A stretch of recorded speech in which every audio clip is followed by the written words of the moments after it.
Welcome back to another warm-up show with hockey coach, roll coach Francis Cliff for the beautiful country of Thailand. And we have to go all the way somewhere with the internet back inside of his house. Mr. ENORTAP is with us this evening. Hello, Coach. How are you? And how is Hockey Nation today? How's it going, Coach? Wednesday, February 22nd, 2023, Mr. ENORTAP. Only 3 games in front of us tonight. A very quiet night for the NHL. After a 9-game last night, a lot of great game. If you follow all the game with highlights, we have a lot of things to talk about. And then a couple of news for the Montreal Canadiens. First of all, they won for the score 5-2 against the Devils. Going to go a little bit more deeper. Another injury for the Montreal Canadiens. And then a couple of news about the trade deadline. And we're going to talk about 2 specific teams and what they're going to do for the next couple of days. But first of all, we want to welcome everybody. Thanks to be a part of the show. We want to say, first of all, we have Gary Cournoyeur, Mr. ENORTAP. The Roadrunner is in the house. Welcome, Gary. Moderator Luciano Graziano back in the house, Mr. ENORTAP. How's it going, Luciano? Melissa, directly from Detroit, Michigan, with us tonight. Hey, Melissa. Captain Cook, Mr. ENORTAP. Captain Cook is with us. Thanks so much for the spread shot last night. Welcome, Ryan. Yamo Vartanin, Finland is with us, Mr. ENORTAP. Yamo, welcome back, Mr. Yamo. Thanks for being with us. Renaud, knock the door, Mr. ENORTAP. Are you ready to rock and roll, Renaud? Hey, welcome, Renaud. Coach, are you skating a scooter? Not yet, Renaud, but I'm getting close to get this one. Renaud, right now I just use the tuk-tuk.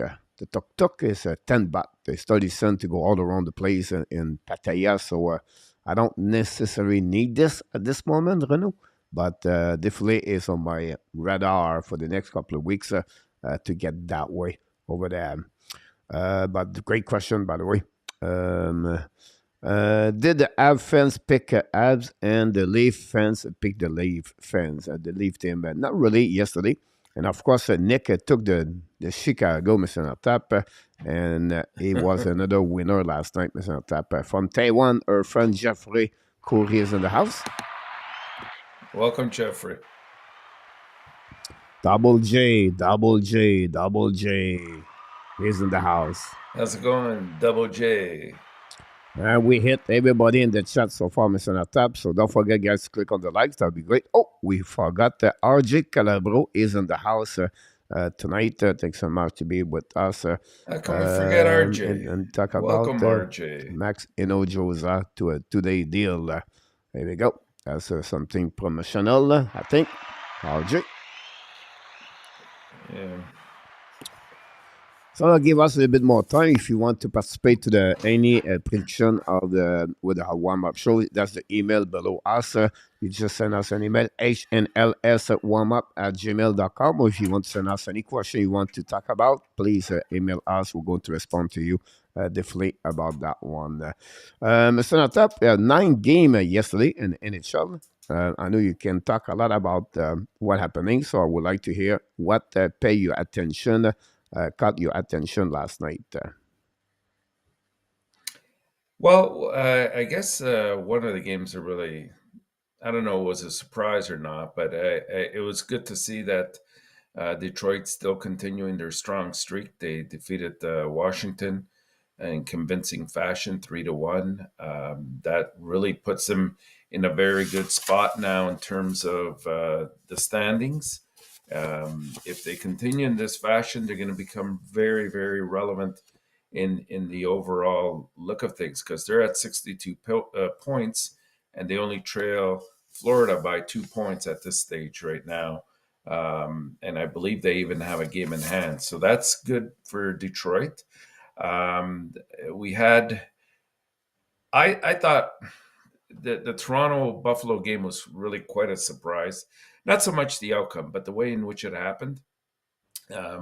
I thought that the Leafs came out very, very strong. An excellent performance by Ryan O'Reilly. That second line of Toronto now has become really solidified, if you ask me, and that gives them two excellent lines to go with. Um, but what happened in the third is a bit surprising, because I thought with the onset of how Buffalo was coming on strong, they scored 3 goals, and it looked like if they only had maybe 5 to 10 more minutes, they could have easily probably tied that game before O'Reilly finally scored and completed his hat trick in the overtime, or with the empty net at the end of the game there. Um, Minnesota must-win situation against LA came through. That's 3 in a row now for Minnesota. They fought back. They're now in a wild card position. So that Pacific continues to look uh, very difficult to get a wild card at this point, unless you continue to win in that fashion. Tampa Bay, by all stretches, kept pace with the Toronto Maple Leafs. They are going to be fighting down to the last game, and if I'm not mistaken, they play either the second or third last game of the season, and that might just determine who gets the home ice advantage between these two in the playoffs. But yesterday, they disposed of Anaheim in a convincing fashion by a score of 6-1. And I thought for the longest period of time, the Philadelphia Flyers, I mean, they put up a valiant effort yesterday. The score in that game was 2-1 for the Flyers going into the third, and then Draisaitl tied the game, but it wasn't until maybe halfway during the third when Edmonton really put things together, and you can tell yet again McDavid and Draisaitl putting the team on their shoulders, and they came up with two more goals by McDavid, and it sealed the deal. And that was a must win for Edmonton. There was no way they could leave any points dangling there before getting into the next action that they have coming up. And probably, Coach, the surprise of the night, Montreal, New Jersey. Who would have thunk it? I'm glad. I'm happy for Montreal, even though at this stage you want them to get in the best position as possible with the Bedard sweepstakes. But you know what? There's some level of satisfaction to see that at least a team that has been inflicted with 11 injuries and really doesn't have much to play for has been getting the proper guidance and development, and here they are playing for the name in front of them and not the name behind them. And it's great to see that they came up with a W, especially knowing that down the road now it's going to be difficult the rest of the way for them. So we'll see how this goes. Maybe this was just a blip for New Jersey. There was something, if you look at New Jersey's play, and I think I mentioned it yesterday in the chat, an alarm came off in my mind, and that was the lack of size that they have, and they're not able to physically compete with some of the bigger teams that impose themselves upon you. So that's something to worry about if you're in New Jersey, at least in the early stages. They might do something at trade deadline time, or maybe possibly in the off season, but just something to keep your eyes open for. Yeah, we're going to talk about the Devils in the next couple of minutes. It's a game for Montreal and the Devils and the Montreal. We have a few people knock the door. First of all, NHL is in the house. Welcome, NHL. We have Glenn. I saw Glenn earlier, so welcome aboard, Mr. Glenn. Way, I think, Mr. Glenn, thanks to be with us. Talk about Larkin. We're going to talk about this a little bit later. Joseph Laham back in the house. Welcome, Joseph Glenn. Laham. Hey, Joseph. And inside his four-door Nissan on the 407 driving home, Mr. Dixon Automotive Group is in the house. Vinny, Welcome, knock the door, Dixon. Mr. Natap. Vinny. Hey, Vinny. Welcome Welcome back, aboard. Vinny. Vinny is not really happy about what happened, Mr. Natap, but we're going to talk about this a little bit later. About this, we have a few questions for you, so let's see what happened. So Jeffrey talked about the players is on the long-term injury reserve. That it does not affect the salary cap when the playoffs start, so that's not a problem there. So we're going to go that one. Yeah. Then we have couple of people. Yes, Jeff Petrie is back on the leaderboard to get traded. Yeah, I'm sorry about this. We have a couple of people. I'm trying to get good. Drouin score his first goal before the trade deadline.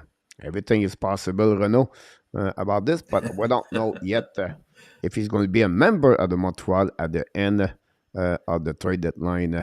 THG is in the house, Mr. On top. Welcome back. Welcome, THG. Welcome. Go And Islanders, I just go. try to see what's going on. So look like everything is right there, good on this. All the game you talk about, I will said to you. The one thing I think Vancouver come back to goal to tie the game to get 1 point.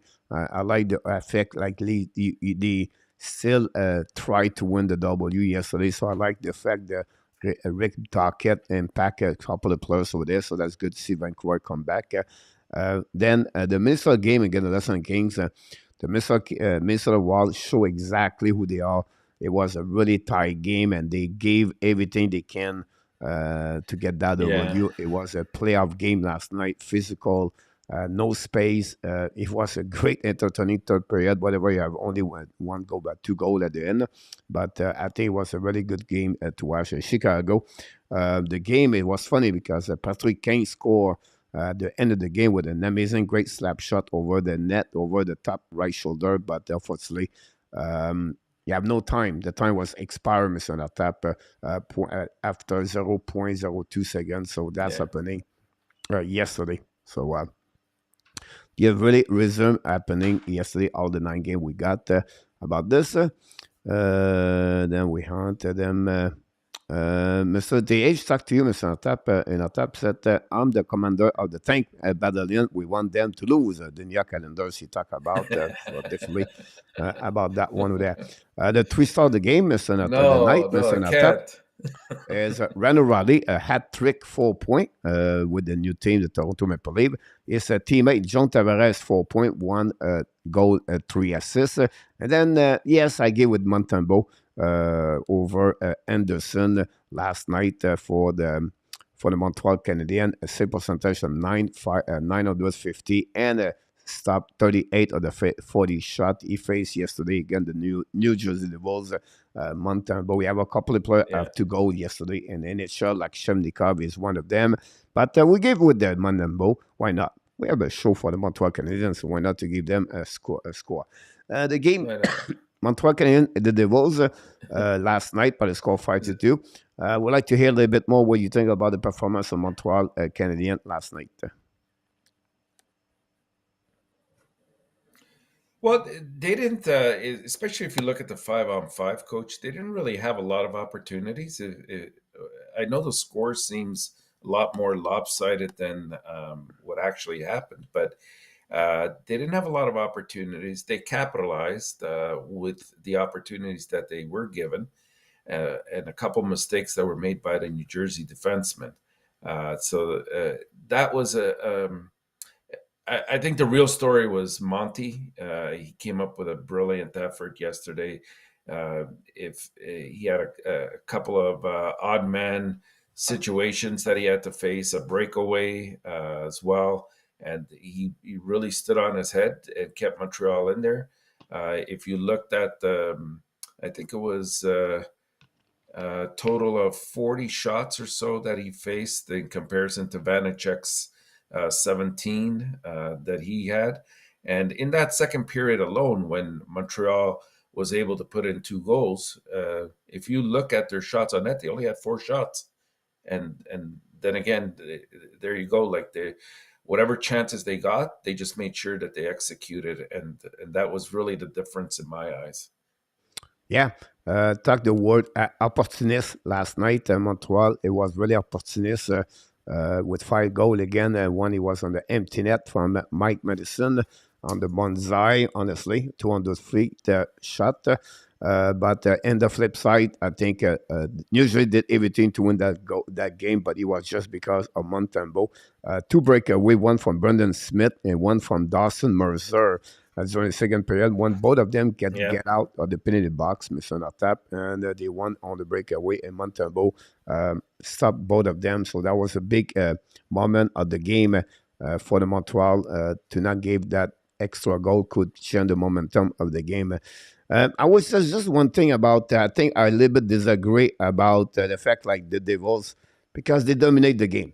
40 shot, all the data analytics, transition, puck possession, everything they did yesterday, they was all about the New Jersey Devils.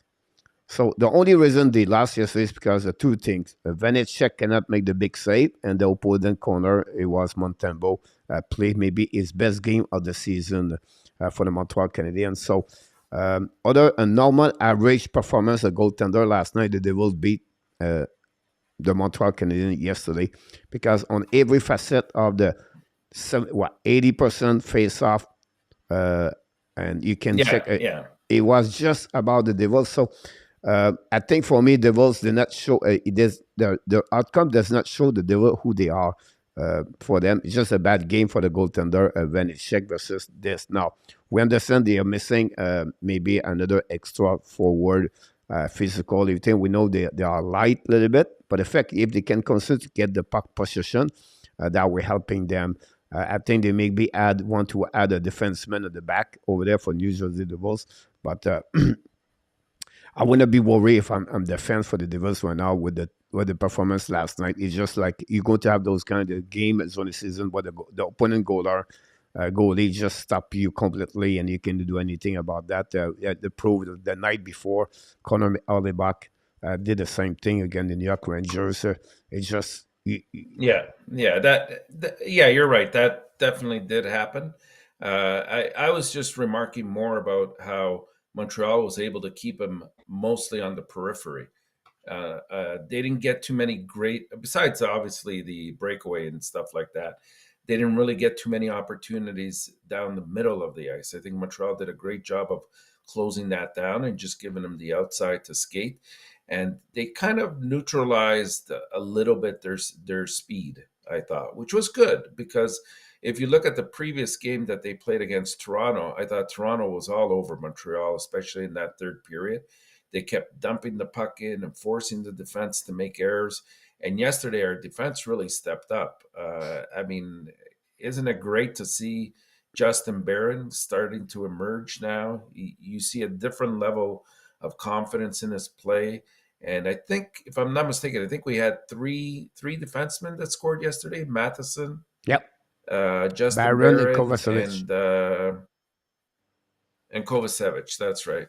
So that's good because that was one area that was lacking in our game for sure, and it was good to see. But yeah, you're right. I think in I'd say about 90-95% of the different statistical categories, New Jersey dominated, including faceoffs.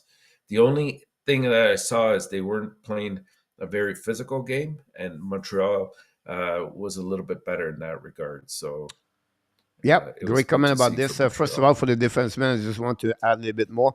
They scored 9 of the last 22 goals, Mr. Nortap, of the Montreal Canadiens. 9 of them came for the defensemen, 3 for Barron, 2 for Iris, 2 for Madison, and Savard and Kovacevic have one of them. And then they Yeah, are right now the February the most goal since the beginning of the season. 9 goal this month compared to any other month. So you can see that's fun right there. That bring me this because I think you opened the door. I will consist what you just said. I hear what I did yesterday, Mr. Tap. I make a video about the app Daily News. I do this every Monday to Friday at 11 o'clock Eastern Time. Our own path. This is an expression from Martin Saint Louis yesterday. and I just go a little bit deeper on my video about that. Martin Louis said, um, when you compare, you you tiff the joy of what you do. And what he was trying to do is that the people were asking him, you should maybe, do you think the Montreal should follow the Devils? And he said, no, we cannot compare. We want to create our own path because every team have their own destination, and we cannot said we have to follow exactly what the Devils did. You can look what they did, but we cannot do the same path because we are another. We want to create our own brand, our own identity, our own culture, and it start with by the Right. fact that we cannot compare ourselves with anybody in the around. And I think that was a great subject. So I go a little bit more deeper, and then you add the development of Justin Barron. Inside that video, I use that game recap game to use why the development of Montreal became more successful. Whatever the one is out of the lineup, the new ones coming is they are better. Like they continue to make that train move forward, and that's what they did right now. And that's why I have to give credit for Martin Saint Louis. For me, is one of maybe the most improvement as a coach because he's readjust with what is going every single day. You talk about the defensive zone coverage so much better compared 1 month ago. You can see the performance of the concept of the team together. Look about Josh Anderson. Look about that enough. Look about Justin Barron and look about RHP, and they make all the team together. So for me, I think Martin Swift does a great job about that one for sure. We have Glenn ask a question, Mr. Natap, and I will consider try to get him because we have some kind of other conversation. Do you think RHP is there for good? And I put RHP on my comments with there. What do you think about RHP, Mr. Natap? Well, he's definitely. I mean, we've talked about this on a couple of occasions. He's definitely making a name for himself. He's etching in his style. This kid has gone through so many different adversity throughout his career. Just when you think he should have thrown in the towel, he never does. And this guy just continues to give 100% of himself every single time he's out there. There isn't a single shift that he goes out there and loafs around. He's always involved in the play. He likes to get into the corners and the dirty areas. He likes to go in front of the net. I mean, he makes his players playing with him a lot better, I think.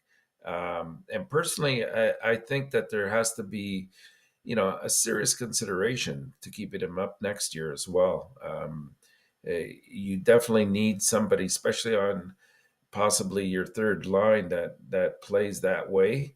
It kind of reminds you. I know the comparison has been drawn to Gallagher a lot of times in terms of his style and his effort and grit and determination. But I think it goes a little bit deeper than Gallagher. He's got size. I think he's got a better set of hands. His shot's better than Gallagher's as well. So he brings more to the table than Gallagher does. So I would say yes. I certainly hope that they would make room for him. Yep, sorry about this. You have a question. We're going to bring tonight, invite everybody. Tonight we will talk about the Montreal Canadiens at 9 o'clock with a round table. We talk about the fact, Mr. Natap, like RHP is in the top six in the lineup for the Montreal Canadiens. Will be, a conversation. We're going to talk about this, but it's one of the question. And finally, for the New Jersey, an injuries yesterday again, Joel Armia left the building at 2 minutes, I think after three shifts. And he left after over 2 minute TOI with kind of sickness from what we heard. But what really we know, we don't know because Montreal don't explain exactly what's going on. So, Nothing. so you you can assume anything. With the only thing he was maybe stuck in the bathroom and the Devils, and maybe the door was locked and he was knocking out. Um, yeah. They have a story when the Montreal Canadiens one night. I don't know if you remember, but for the older people like me and you, Mr. Natap, you have a left pitcher called Spaceman Bill Lee. and we know already is a kind of Spiceman. He Billy, was yes, as a player, like a little bit crazy, but Billy was between the inning, went to the restroom and he got locked. He got locked in the locker room and the bathroom. He cannot get out because the malfunction of the door, the handle, and he completely cannot get out. So it was too late to go back. But yeah, it's happened sometime. But maybe Amir was stuck. Who knows? Happened with him. But this is a Montreal Canadian. I think you have something they have to give to the fans, a little bit more transparency about injuries. But that's another subject for another time. Mr. ENORTAP.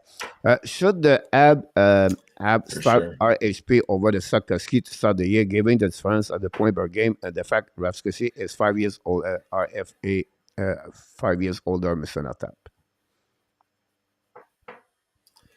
Well, first of all, I would say the points are irrelevant in my eyes at this stage, right? I mean, you can't make the comparison based on the points. I like to look at what they bring to the team. And if it's something that the team lacks, then yes, I would say that that player should be on there. Like, can this person have great skills in terms of maybe his skating ability, or he has great hands. He's good on the power play. He's a great penalty killer.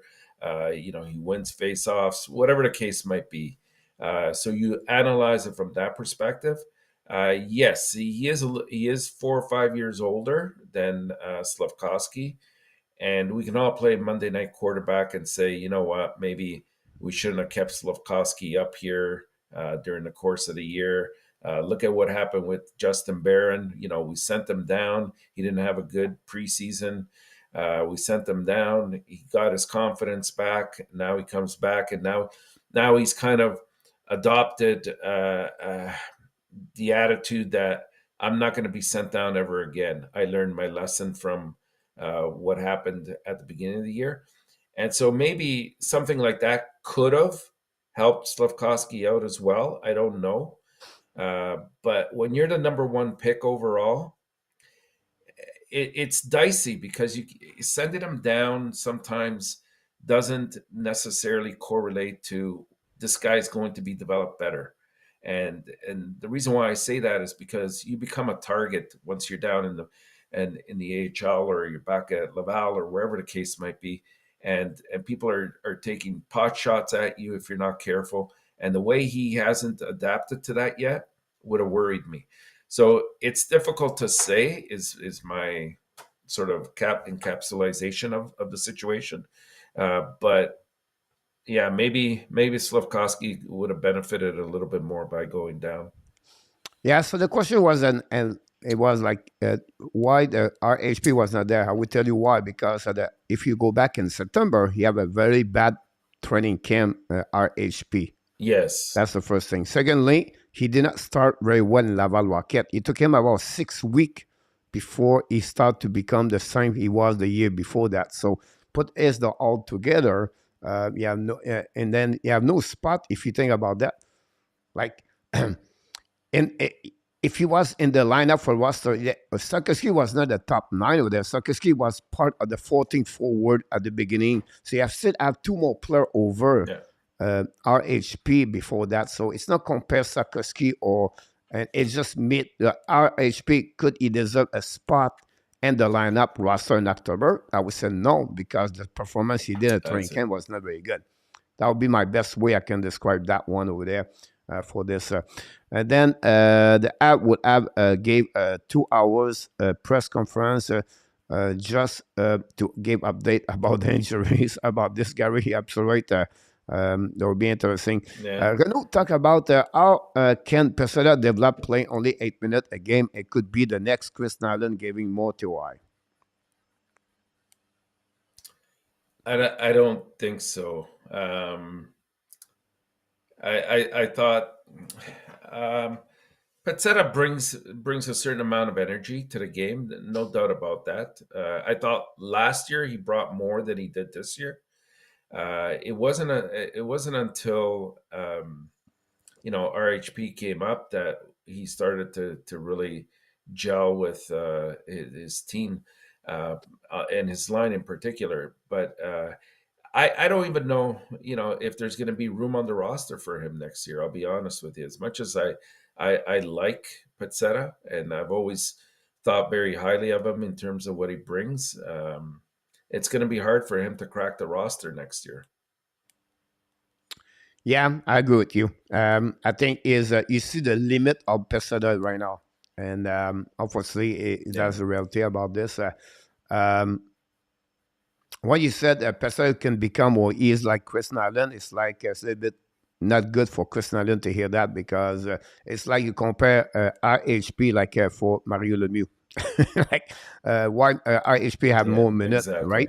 You talk about one of the best, uh, you know, player like Chris Nyland, like for the role he played in NHL, one of the top 10. I always said, maybe not the best, but for what he did, he was game more, more like anybody else for me. So Pessoa is not the same area about this. So you can see he's limited and he bring what he can, but obviously I don't see more. It's not Um, enough. at the No. future and the Montreal Canadian anyway for that one over there. We have a few people talking about fun things. Jeff Lecave is in the house. Welcome aboard. Um, Hey, welcome, Jeff. does Allen Seth. get a one-way contract or two ways? We'll be interesting. Renault is a RFA now at the end of the year, and he should get another contract. But now Montreal have a kind of missing a tap to give a little bit more the one way. They did with the Montembeau one way. They gave with Pesada one way. And but the problem is not this Renault. It's about now if they don't keep him, but you have to go on the waiver like Caden Primo next season. So they are not exempt anymore. So this is the problem they have Montreal with the Allen and Primo if they want to keep him on this one. So I just want to sharing that situation, Mr. Nartap. So is just a fine, where easy with a big team. I agree with you. I think this is a great point. So Steve G is in the house. Welcome back, Steve. Um, thank you, Renaud, for Welcome, this Steve. question. I forgot about this. When the Flyers get Couturier, Atkinson, it is back to defeat under salary cap. First of all, two of them are out for the rest, but all three of them are out for the rest of the season, Renaud. So Ellis. it is not going to come back. May never play hockey anymore. Have really strange illness. Yeah, I read a really No, nice I don't think so. and a really nice article about him, how it's difficult for his health from the website Tribune. And then we have Atkinson is out and Couturier out for the rest of the season. So if you talk about salary cap, Renault, that's not a problem for them. Um, don't sound will be. So there's the comments. People talk about Pessoa in Ireland in the chat, so I can see that conversation about that. So thanks so much, everybody. With that one, Mr. Top, we have to go with the best record. Peter August, Peter M, and Coach Jose Duarte, Mr. Top, all four go to the boss tonight with a record of 7-2.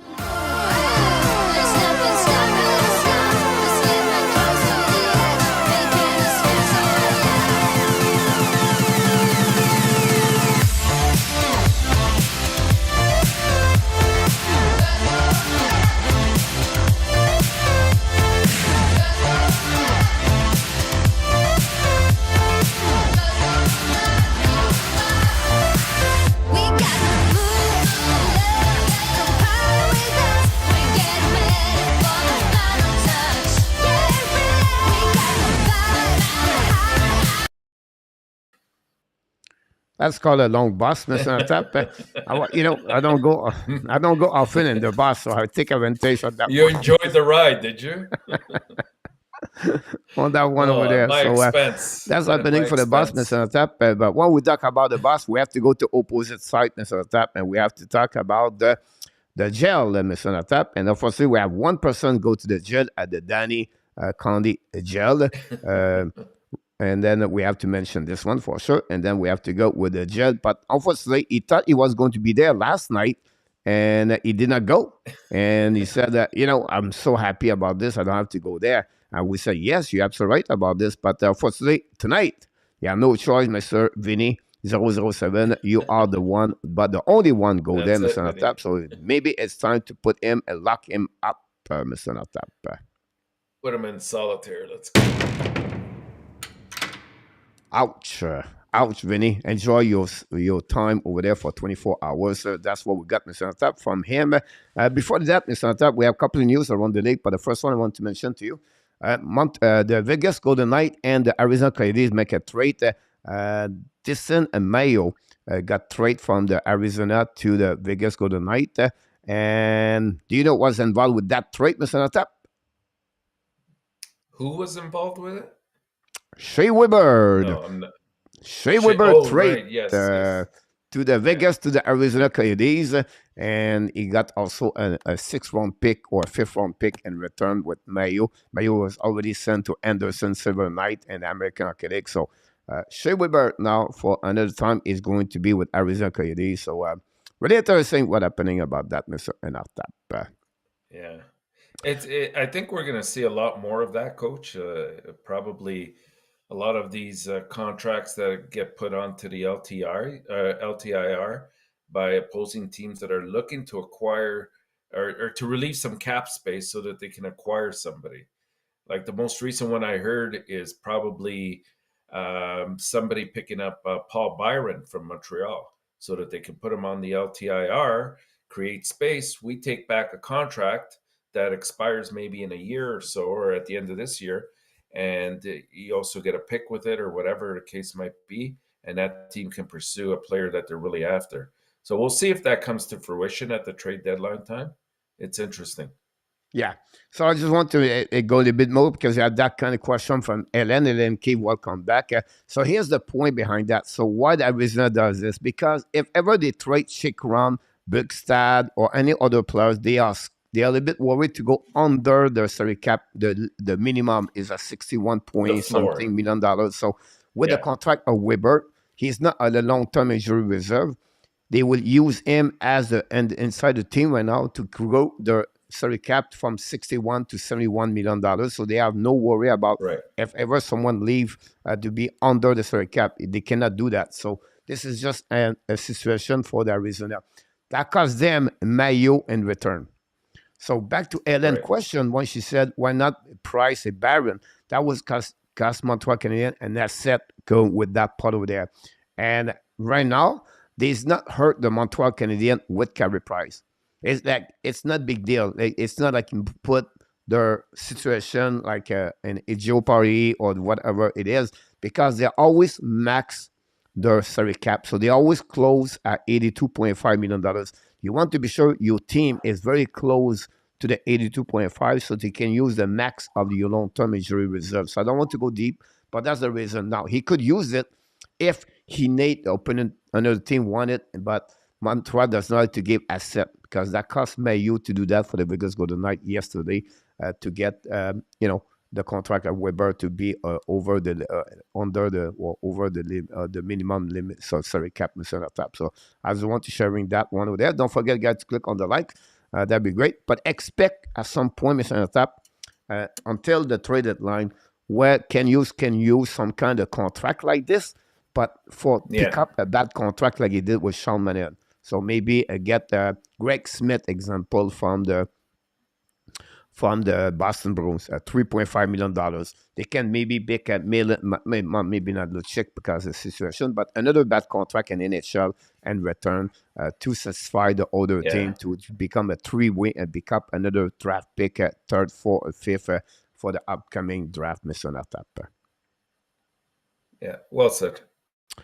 Here we go. So let's conclude where we at. We have three games of the program. We still have a lot of minutes. So after that, we're going to consider we have other NHL news around the league, Mr. Tap. And that's what we got so far, Mr. Tap. First game of the night, not easy. Winnipeg Jets are back in the house in New York to play against the Islanders after they beat the New York Rangers on Monday night. Really a great game for the Jets after the last couple Yeah, of games prior to that. And tonight is going to be interesting. More the Islanders. They are on the wild card right now. They need that W tonight, and they surprised the Pittsburgh Penguins Monday night too. By come back by the score, losing 2-1 to score 3 goals in the third period to win by the score 4-2. Mr. Tap. you're right. And these are two teams that both, I believe, Marco and I at the beginning of the year predicted would be a little bit of wild card in them, and it turns out Winnipeg is doing much better than just a wild card, and the Islanders are just around that, sniffing around that playoff spot right now. They're playing in Long Island tonight. It looks like it's Hellebuck. Sorokin has definitely been confirmed. I'd be shocked if it isn't Hellebuck tonight, especially after the last performance that he put in. And it really matches two very strong defensive teams here. Over the course of the year, each team has managed to remain in the top 10 in the league in terms of goals against, which is always a sure way of telling or determining whether they have a good back end in terms of defense. As of today, the Jets have allowed just 2.6 goals per game, and that's the fourth lowest in the NHL. And they are followed closely behind by the Islanders, who are allowing 2.77 goals per game, and that rounds out to be, I think it was eighth or ninth when I read it, in the league in terms of fewest goals. So where you see, I think the bigger difference is in the offense. I think Winnipeg can throw more at you in terms of quality forwards that can score, and you don't have to look further than guys like Scheifele and Ehlers and Wheeler, Connor, Pierre-Luc Dubois, and you can go on. Even some of their third line players are starting to score now as well, and that looks good for them going into the playoffs. The Islanders, I mean, part of the reason why they made that deal for Bo Horvat was to get that secondary scoring. Unfortunately, as soon as they got him, I mean, he's scoring, and that's fantastic. But Barzal now is on a week-to-week um, uh, awaiting, his injury, and again, I haven't heard much in terms of how severe his injury is, whether it's something that in a week or two can clear up, or if it's something that'll go into the rest of the year. But for their sake, I hope it's not too long, because they definitely need somebody of his caliber in the lineup. This game should be very close for most of the duration, but like, when all is said and done, I think the Jets will secure a victory here. They're just down. They're down to being one of the strongest teams in the league right now. I know they do have some gaps and holes that they can work on and fill, and maybe pick up a player at the deadline time. We'll see what happens with that. But right now, I expect a rugged game tonight, but I think Winnipeg on the road should pull out the victory. I'm going to go by a score of 3-2. 3-2 for Mr. ENORTAP for Winnipeg. I send internet for Winnipeg 4-2. tonight. Okay. 4-2. Okay. Let me just jot that down. Perfect. And who do we have next but the Calgary and Arizona? Now this was I don't know. Your first impression is, well, of course Calgary's going to win this game. But when you look at how they've been playing lately, and I don't know, to me, coach, it's becoming obvious that there's something deeper than just the talent on the team that's bothering this team. Something is at work, something behind closed doors. I don't know if it's uh, maybe bad chemistry with some of the players, if it's something with the coach and the players. One thing for sure that has put them in the situation that they are is the goaltending situation. And I thought Markstrom is right now fighting the puck every opportunity he gets. For a guy that's his size to be playing as small as he is in net is really a bit of uh, a question mark for Calgary, because they're put it. If you look at their forwards, and even their defensive play, it hasn't been horrible. Like, these guys are out shooting other teams on a consistent basis. They're playing a good, solid physical game. Their power play hasn't been too bad.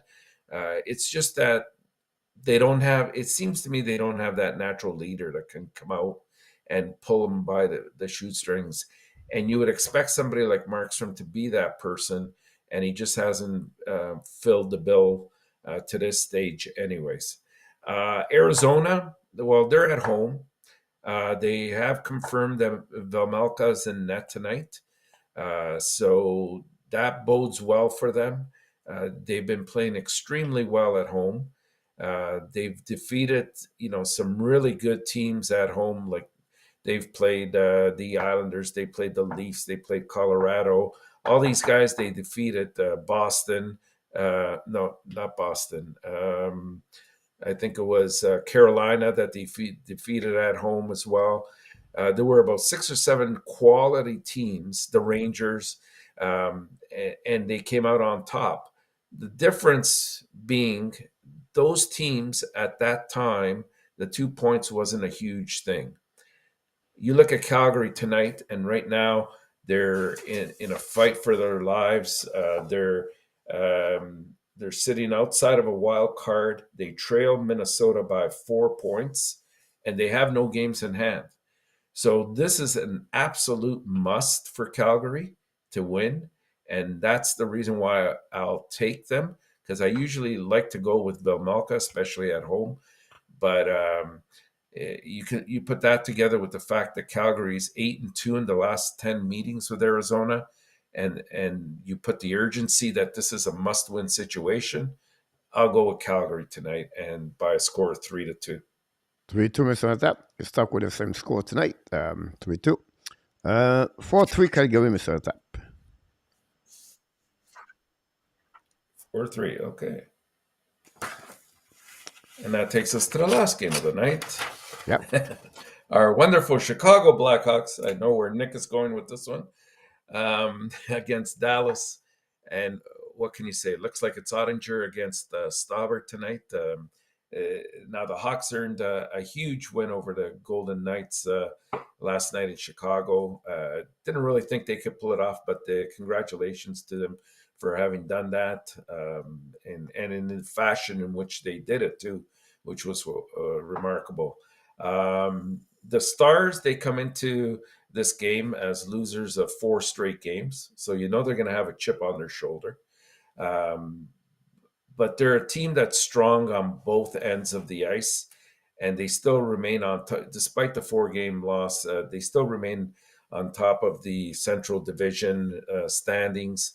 The strength of the Stars has been really their defensive toughness. They rank 8th in expected goals against, and even if they get beat, they probably have one of the best goaltenders in the league in Ottinger, who will definitely be in the Vezina conversation by the end of the year. I think Chicago put up a great effort yesterday. They're on the road. They're in a back-to-back. I'm not going to go on much more about this. I think it should be easy sailing for Dallas, but having said that, in the NHL, you don't know from night to night, but I'm still going to stick with Dallas by a score of 4-1. 4-1. Hold on, sorry about that. I had more, Mr. Tap. I said 5.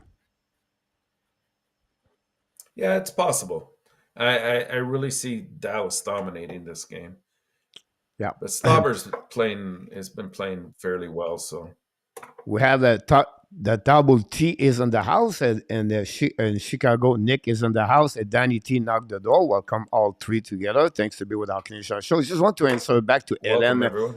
The Toronto Maple Leafs are already used that kind of money, so they are already to the wall for the salary cap with the money already to Muzzin. So to add another player, they will have to make other kind of the situation to cut a player, to send another player down, or whatever it is. So they already, guys, Toronto at $88, $89 million. And the current space is right now $4.3 million at this moment. But so they could add one more player to add on the roster if they need it or they want to. So they may possible they make another trade if they want to get there. I'm going and hiding the internet will break in Canada if they want the Stanley Cup. And then talk about the Toronto Maple Leaf.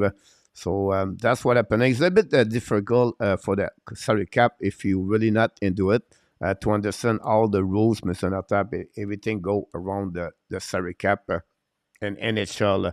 So, but we can give you a little bit more information if you need to ask a question. Tonight we'll be back at 9 o'clock. Everybody join us live. We're going to talk about Sven Hughes, Montreal Canadiens, other things.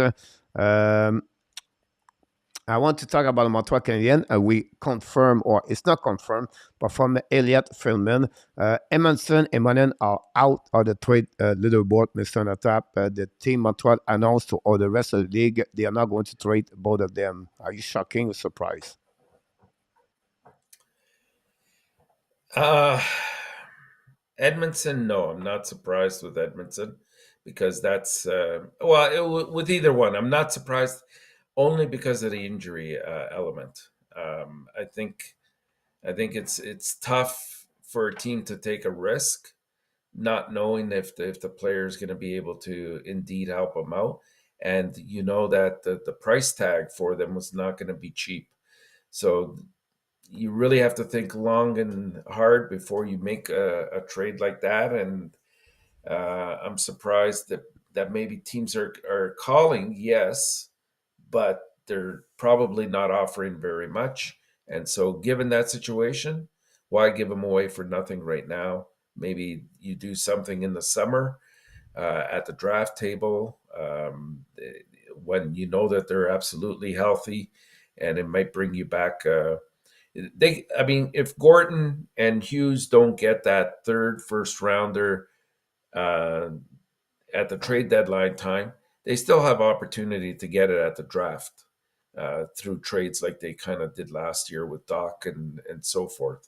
So I believe that he will get that third pick, but when is the question? Yeah, absolutely. That welcome back, Mr. Dan Ashon Nicolette Ashon. Thanks for being. And then the second, the third lay was use quiet, so they don't expect Montreal to make a big splash. Is are you agree with that? No, I suspect that I would paraphrase it and probably change it a little bit and say, don't expect something huge to happen, but I still believe that there'll be activity. I expect that there'll be probably, you know, I anticipate about three, possibly four moves that they could make, but they're not going to be of the large variety. Like I doubt that they'll be able to get rid of Hoffman unless they pretty much give him away. Um, but guys like maybe Drouin and like we said earlier, maybe something with Byron's contract can be done. Those kind of moves can still happen and probably will. I know there's been a lot of interest with Savard. Whether they decide to pull, the string on that, I don't know. It depends if the offer in return is big. Um, if they do make a big move, coach, I still believe it'll be with Anderson. And I know that he's great to have on the team, but you also have to put it in perspective. I mean, he's 29 years old. He's at, I would say, peak value right now. And so if you can get something very good in return right now for Josh Anderson, I would do it because he doesn't really, by the time this team is ready to compete on a playoff discussion, this guy's going to be probably 32, 33. And with his history of injuries, he's not going to fit into the plans of Montreal, I don't believe. The only problem about Anderson, his name is not really like not many teams like Josh Anderson as a player to pay a first round pick, a top prospect, or something else in return. They believe it's more like he's a bottom six at the end of the day.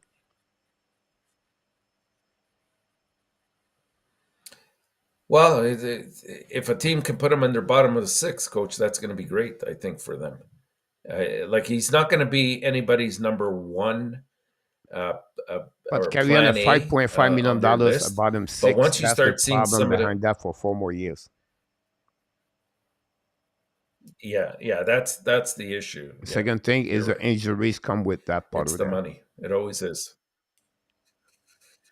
Well, Montreal would probably have to eat some of that contract. I don't know if it happens, but we'll So see.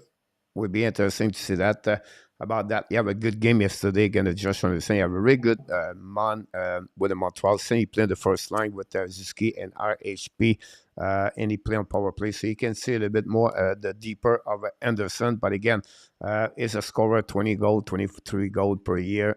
Every single year he play on that one over there. We have one more time to go there. Cole, is it the term is the problem? It's one of them for sure, Randy. That's the problem with that part. It's going to be 33 years old when you be done with that, and I think could be a problem about that. And then refer Anderson after the game. Martin Saint Louis, yes, he talked very well about Martin Saint Louis. It was on my video this morning. What do you think the Jet would Oh, of course, do at the trade of deadline? course he did. At the trade deadline is very interesting, the Jet, because um, not only you have to trade, but they have to be sure the player want to play in Winnipeg. That's not easy about that. They have to make some trade because they are not good enough, I feel, to go deeper in the playoff. But who they can go, who they can get, we don't know yet. But the window over there is very closer and closer. For the Winnipeg Jet because the following year after that, Yeah, they Dubois, did. Wheeler, and Sheffley all UF3. That's right. And this is their window. They have to do something, and I think they will. Yeah, would be interesting how they're going to get there for sure, Mr. ENORTAP. So we don't have anything else. They said Vancouver announced that OEL is on ER. Ekman and Larson. The Vegas Golden Knight Arizona trade. We talk about this. Toronto announced that Marzin is out for the rest of the year. He's not going to return. And then Ovechkin could be back tomorrow night for the game, if not during the weekend. So expect Mr. ENORTAP Ovechkin with the Capitals the next couple of days for sure. About this, do we have something else? We'll get there, but I was just want to mention to you, we're going to talk about Washington at Nashville tonight, but Franklin Sport with ES Sport and the NHL have some kind of agreement now to create some kind of hockey street in North America, Mr. ENORTAP. So really interesting for that. The ex-defenseman for the Boston Bruins and the Edmonton Oilers, Andrew Ferentz, worked with the NHL on the sport department, marketing and everything. And they have some kind of agreement with those companies to make their goal is to every kid, wherever you are in North America, should have a hockey stick in their hands. Yeah. I think it's great for the hockey. Absolutely. I know it's expensive to play hockey, but that's what their goal is to get there. I know in Florida, I've been living in Florida for 7 years. They have hockey ball. They have their school as a program, sport program for kids and over hockey, there. So yeah. very interesting to see that. But what are you looking for, Mr. ENORTAP, tonight? Well, that Winnipeg and Islander game, I think, is critical. You're going to have two teams that are going to be in playoff mode, and it's going to be one hell of a game. Yeah, absolutely about this. But before we leave, we want to thank everybody in the chat. Please don't forget to click on the likes. We have a great crowd tonight. Thanks so much. If you want to make a prediction, please don't forget to send us an email. Mr. ENORTAP take care about everything here. And you can send this email at hnls@warmupshow@gmail.com. And finally, of course, we thanks all the moderators. And of course, one of the men at the house. You are awesome. You are amazing. You are the best. And remember, you have greatness inside of you. He did it again for one more time on the Warm Up Show with 3 games on the projection tonight. Until then, we're going to see. The good news, Mr. ENORTAP, nobody in the jail.